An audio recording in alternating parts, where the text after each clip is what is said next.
Que o amor, a graça, o favor e a bênção de Deus Pai, Deus Filho e Deus Espírito Santo seja contigo e com toda a tua família. Vamos orar?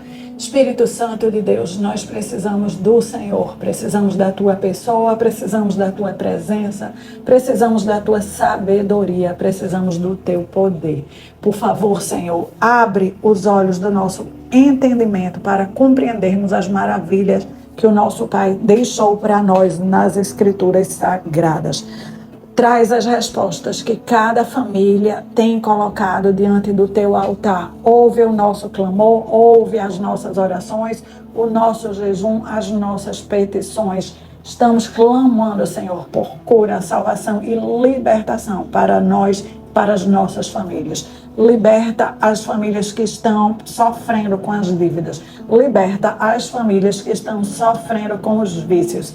Vícios nas drogas, vícios em medicação, vícios em compulsão alimentar, vícios na bebida. Toda espécie de vício traz sofrimento. Vício com reclamação, vício com crítica, vício com briga, vício com fofoca, Senhor. Todos eles interferem, corta as cordas, abre as jaulas, liberta o teu povo das cadeias que tem aprisionado essas famílias por gerações e gerações. Quebra todo o mal que está em ação. Vai na origem, Senhor, do mal e traz a cura para a causa.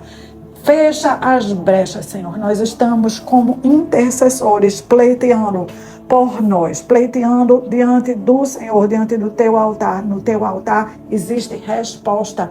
O Senhor não está com a sua mão encolhida. O Senhor está agindo e a tua palavra diz para nos aproximarmos de ti, que o Senhor vai se aproximar de nós. Se aproxima, Senhor, de nós e da nossa família. Se o Senhor não interferir, se o Senhor não nos ajudar, não vamos ter mais o que fazer, não vamos ter a quem recorrer. Aguardamos a tua resposta, aguardamos a tua intervenção. Hoje é dia de cura, de salvação e de libertação. Cremos que o Senhor já está enviando os teus anjos agindo ao nosso favor. Cremos que estaremos recebendo excelentes notícias, notícias maravilhosas, oportunidades divinas, oportunidades grandiosas para nós e para os nossos. Abençoa todos aqueles que estão vendendo algo, Senhor. Que o Senhor faça com que seja uma excelente venda.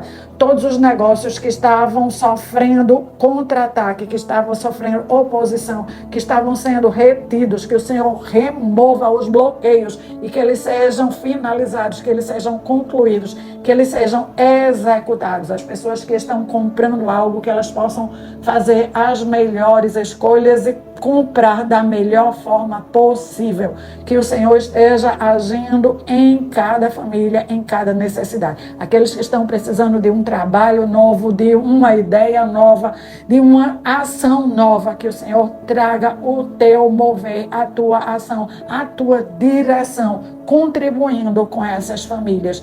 Oramos uns pelos outros, clamando que o Senhor esteja nos cobrindo com o sangue de Jesus, com a armadura de Deus completa, aumentando a nossa proteção, nos livrando de todo o mal. Em nome do teu Filho amado Jesus.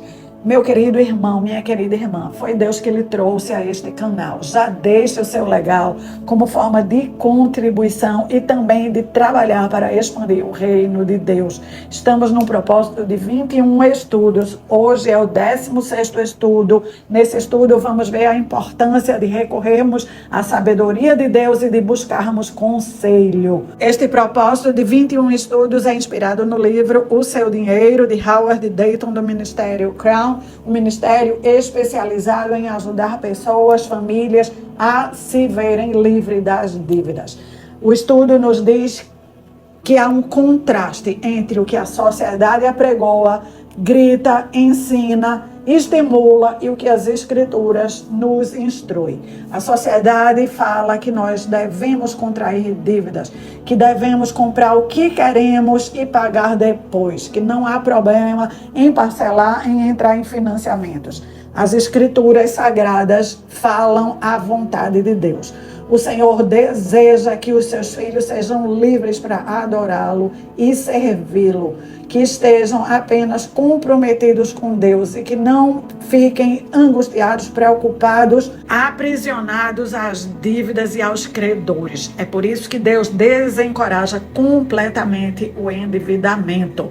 Vamos ver nas Escrituras o que Deus fala sobre a importância da sabedoria e do conselho. Provérbios 8:11, porque melhor é a sabedoria do que joias, e de tudo que uma pessoa pode desejar, nada pode se comparar com a sabedoria. Provérbios 12:15, ouça conselhos e aceite instruções, e acabará sendo sábio. O versículo completo na versão Almeida e revisada diz assim: o caminho do insensato aos seus próprios olhos parece reto, mas o sábio dá ouvidos aos conselhos. E Eclesiastes 4:9. Duas pessoas juntas podem lucrar muito mais do que uma pessoa sozinha. Nós vimos no estudo passado o que Deus pensa e aconselha em relação a nos tornarmos avalistas de alguém. Avalista é aquela pessoa que o banco diz, essa pessoa, para eu conceder um empréstimo a ela, tem que ter um avalista, alguém que assine por ela.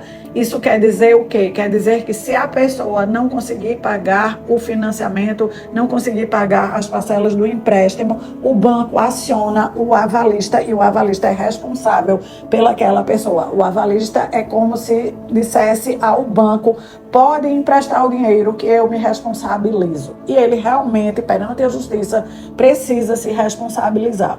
Ao ser acionado pelo banco, ele vai ter que pagar todas as parcelas, todos os juros, todas as multas que estiverem no nome da pessoa que ele avalizou.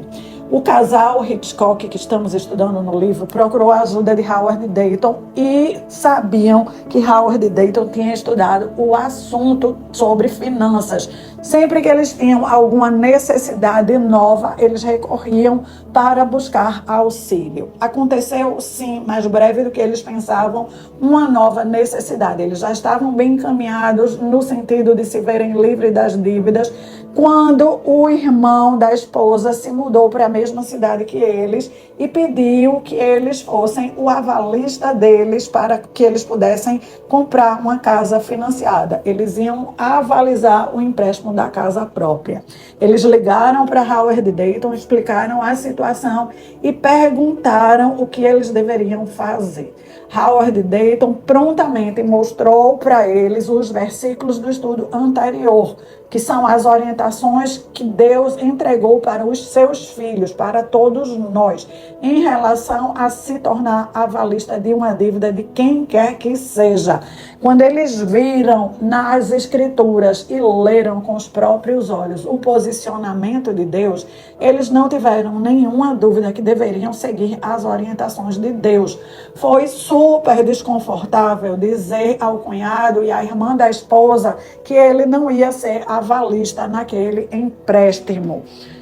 Passaram-se 2 anos e ele pôde então descansar, entendendo como Deus consegue visualizar o futuro. Seu cunhado se divorciou da esposa e pediu falência. Ao entrar com o pedido de falência naquele momento, se ele tivesse sido avalista do cunhado, ele iria arcar todas as parcelas nos longos anos que estariam pela frente para aquele empréstimo ser quitado. Nós precisamos entender 2 pontos nessa história verdadeira. Uma é que alguns assuntos realmente nós não dominamos, nós não sabemos eles plenamente. Precisamos, então, buscar conselho. E o segundo ponto é decorrente do primeiro, aonde nós vamos buscar conselho é muito importante.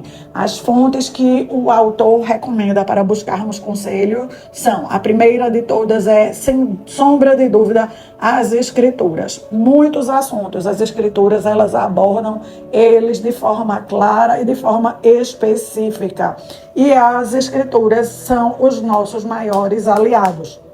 Salmo 119, 24 diz: é verdade. A tua vontade revelada é a minha maior alegria. Ela me orienta e me corrige quando estou errado. Ela me orienta para o futuro e ela me corrige no presente quando eu estou errado.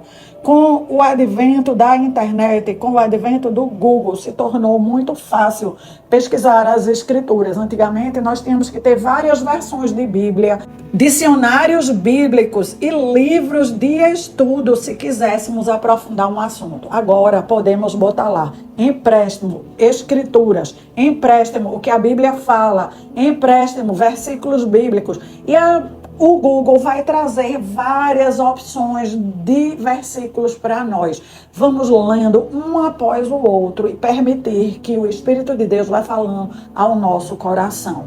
O casal da história mencionada precisou apenas de 2 versículos para compreender qual era a orientação de Deus e seguir aquela orientação de Deus. Segunda fonte confiável para buscarmos conselho são pessoas piedosas. As escrituras falam no Salmo 37, 30 e 31. O justo sempre fala o que é certo e sempre dá bons conselhos, porque obedece de coração à lei do seu Deus. Por isso, os seus passos são firmes e certos. Nós precisamos entender o que é uma pessoa piedosa. É justamente o que o versículo explica. Uma pessoa piedosa é aquela pessoa que ela sempre fala o que Deus fala. Ela sempre aconselha de acordo com as orientações de Deus, porque o coração desta pessoa está na lei de Deus. Ela pensa na lei de Deus, ela estuda a lei de Deus, ela medita na lei de Deus, ela baseia a sua vida na lei de Deus. Por isso, os passos daquela pessoa são firmes e são certos. E na hora que ela vai orientar, na hora que ela vai aconselhar, ela vai seguir o que ela já faz para a própria vida. O justo não é uma pessoa que parece justa, não é uma pessoa que parece piedosa. Nós precisamos conhecer aquela pessoa e conhecer as escolhas daquela pessoa. Como nós sabemos que uma pessoa é justa? Olhando os frutos daquela pessoa. Para saber se uma árvore está saudável, nós olhamos para os frutos que a árvore está dando. Se os frutos estão saudáveis, estão deliciosos, aquela árvore é uma árvore saudável. Então, ao olhar para a conduta da pessoa, ao olhar para a família da pessoa, ao olhar para as escolhas da pessoa ao longo da vida, nós temos como saber se aquela pessoa é uma pessoa piedosa e nós podemos sim confiar em pessoas piedosas. Apóstolo Paulo, o apóstolo que mais escreveu livros e deixou para nós nas escrituras sagradas o que em sua época mais viajou, levando a palavra de Deus e a explanação do evangelho para todo o mundo do seu tempo. Ele estava sempre cercado por um homem piedoso, por uma pessoa que era apaixonada por Jesus como ele era, por uma pessoa que se inspirava e baseava sua vida na lei de Deus. Um tempo ele andou com Timóteo, outro tempo ele estava com Barnabé, com Lucas, com Tito, com Silas, com Ananias. Foram várias as pessoas que estiveram ali ao longo de todos os anos da vida do apóstolo Paulo, um aconselhando o outro, um se orientando com o outro, um ajudando o outro, pois é melhor serem 2 do que estar sozinho. No caso de pessoas casadas, o cônjuge deve ser a fonte principal de conselho. Marido e mulher são um e eles precisam aprender a se apoiar um no outro, a conversar um com o outro, a ouvir as posições um do outro e a juntos entrarem num acordo e tomarem decisão. Precisam aprender a conversar sobre finanças, aprender a tomar as decisões financeiras juntas, até porque se um tomar a decisão sozinha e for uma decisão errada, o casamento e a família vai sofrer. Mas se os 2 estavam juntos e perceberam no andamento da situação que aquela decisão foi uma decisão errada, por eles terem tomado juntos a decisão, eles vão se apoiar e vão procurar uma solução para o erro, que não vai ser verdadeiro se a decisão foi de um só e trouxe prejuízo para toda a família. O outro vai guardar mágoa, vai guardar ressentimento, vai trazer acusação e o relacionamento vai ficar completamente atingido. As mulheres são mais sensíveis e mais intuitivas, elas podem ter um posicionamento de uma forma, enquanto os maridos são bem objetivos e são bem rápidos no que eles falam. Marido e mulher vão precisar encontrar o equilíbrio entre o que falam, entre o que escuta, para poder tomarem uma decisão correta. Quando alguém é atacado e está sozinho, vai ser bem mais difícil se livrar do ataque sozinho. Duas pessoas conseguem resistir melhor ao ataque, conseguem identificar armadilhas melhor. E Eclesiastes 4:12 diz que a corda de 3 fios não se arrebata facilmente. 3 fios nós encontramos quando tem marido, esposa e Deus na equação. Esta corda não se arrebata facilmente. É muito importante encontrarmos esse equilíbrio de recorrer a Deus, recorrer um ao outro, recorrer a Deus e aí sim tomar uma decisão. Em algumas casas seguem o modelo antigo e tradicional, que era o marido que administrava as finanças, o marido que toma todas as decisões financeiras. Se você faz parte de uma casa que segue esse modelo,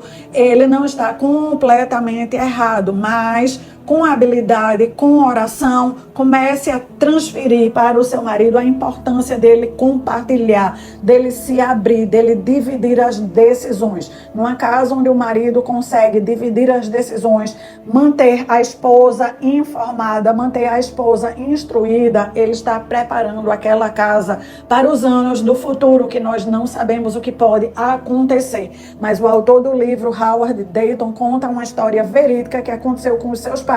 O pai dele era o administrador dos negócios, no entanto, ele estava sempre informando a mãe de todas as operações. Aquele homem sofreu um infarto fulminante e por 2 anos ele não pôde administrar nada.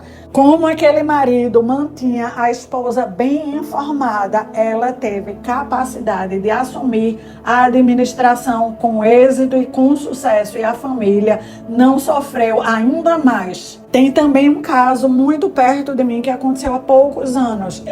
Essa casa era o homem que tomava absolutamente todas as decisões e a esposa não sabia de nada. Um belo dia, este marido chegou em casa dizendo para a esposa que estava com câncer, e era um câncer fulminante, ele tinha poucos meses de vida.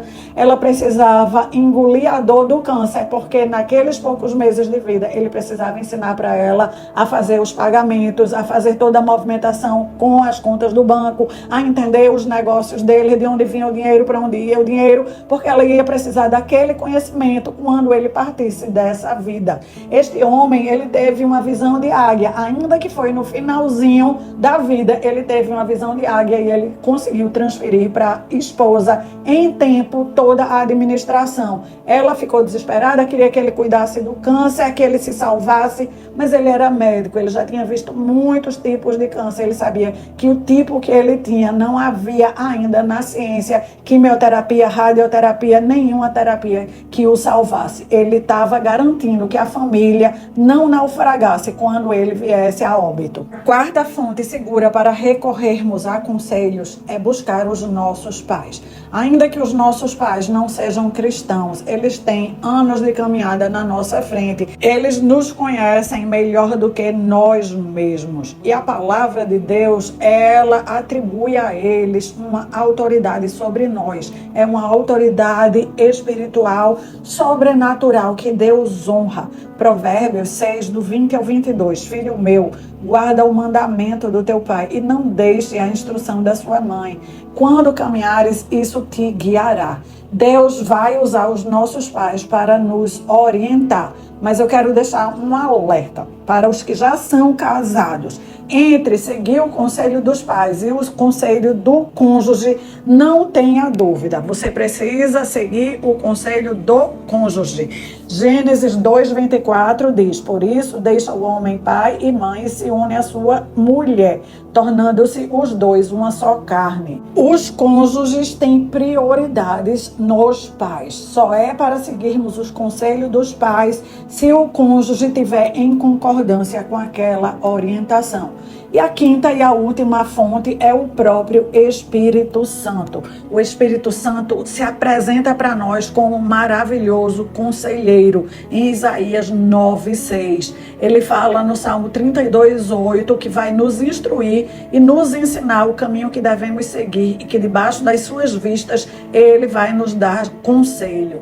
No Salmo 16:7 ele diz que bendito o Senhor que me aconselha, pois até durante a noite o meu coração me ensina. O Espírito Santo tem o poder de, enquanto estamos dormindo, ministrar ao nosso espírito, que ministra a nossa alma. Não foi uma, nem duas, nem três vezes que eu estava cansada ao fim de um dia, sem saber qual decisão tomar, que eu orei, deitei, dormi, aguardando que o Espírito Santo me ministrasse durante a noite e eu amanhecesse descansada, com a mente mais clara, para poder tomar a melhor decisão.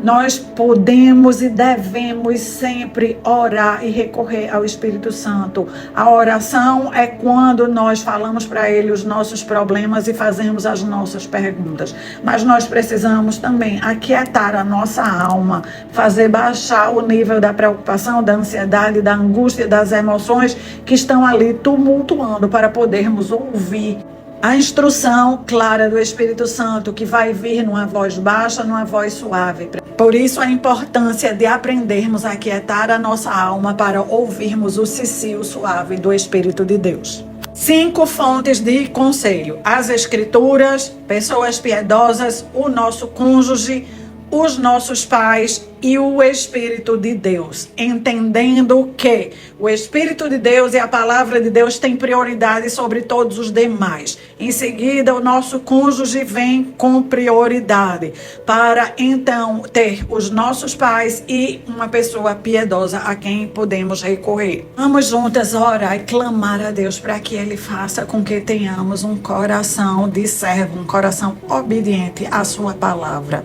Espírito Santo de Deus maravilhoso, obrigada por esse testemunho, obrigada por 2 histórias que falam profundamente ao nosso coração. Obrigada porque verdadeiramente nós precisamos aprender a recorrer à tua palavra. A tua palavra, ela é provada, a tua palavra, ela é luz para as nossas vidas, luz para as nossas escolhas, luz para as nossas decisões. Quando estamos nas trevas, quando estamos no engano, nós tomamos escolhas e decisões erradas que nos levam pelo caminho largo. Não queremos mais seguir o caminho largo, Senhor. Nós queremos aprender a confiar no Senhor e entrar pelo caminho estreito. O caminho estreito é o teu caminho, ó Pai, mas nós precisamos de fé. Nos ajuda, Senhor. Aumenta a nossa fé para entendermos que podemos confiar no Senhor. Apesar dele ser estreito, ele vai nos trazer melhor resultado, ele vai nos trazer um provimento sobrenatural, ele vai nos conduzir ao que o Senhor realmente quer, uma vida abundante para nós, os teus filhos. Nos abençoa nessa questão de aprendermos a conversar com o nosso cônjuge, aprendermos também a conversar com os nossos filhos sobre finanças. Muitas vezes conversar sobre finanças é um tabu. Muitas vezes, quando tocamos no assunto de dinheiro dentro de casa, a confusão aumenta. Nós oramos para que o Senhor derrame sobre nós sabedoria e que com oração, com jejum, com intercessão, nós possamos introduzir o tema de finanças de forma saudável, de forma a todos na casa mostrarem-se solícitos, poderem partilhar os seus medos, também os seus sonhos, os seus objetivos, e uns ouvindo os outros, começar a encontrar as melhores soluções, encontrar os melhores acordos e a família se fortalecer ao longo do processo. Queremos, Senhor, viver o que a tua palavra diz para nós. Em Eclesiastes 4:12, que um homem sozinho pode ser vencido, mas que dois unidos conseguem se defender, e que um cordão de 3 dobras não se rompe com facilidade. O Senhor já é o nosso segundo na questão. Nós queremos introduzir o nosso cônjuge, queremos ser 3 para não haver mais facilidade para o inimigo nos derrotar. Ser conosco, Senhor. Ajuda a nossa maneira de pensar, de agir, de falar. Ajuda também o nosso marido na maneira de pensar, de agir e de falar, e faz com que possamos encontrar o equilíbrio, encontrar a harmonia, encontrar o acordo e crescermos juntos.